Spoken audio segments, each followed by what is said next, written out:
Започнаха да ми пращат съобщения от FIBank. Сега ще ви покажа долу.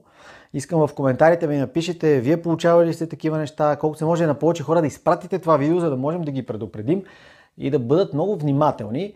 Не знам дали от приложенията, които няма как да сваля на телефона си, постоянно искат разрешавате ми това, разрешете ми онова, разрешете да знаем какво вечеряте, какво пиете, какво ядете, с кого спите и така нататък. Дали това има отношение към това, че са разбрали аз на коя банка съм клиент. Дали пък бисквитките, които са много вкусни, не са издали това, че аз съм клиент на въпросната банка, също не знам, но както и да е. Стигнаха до мен и започнаха да ми изпращат ето това. FIBank, първа инвестиционна банка, уважаеми клиенти. Напомняме ви, че е необходимо да преминете през задължителен процес на верификация.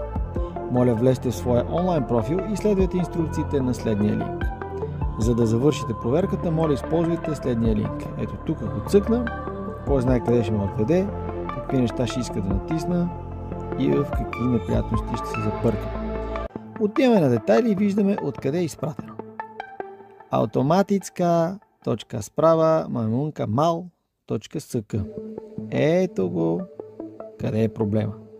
Това в никакъв случай не е мейл на FIBank.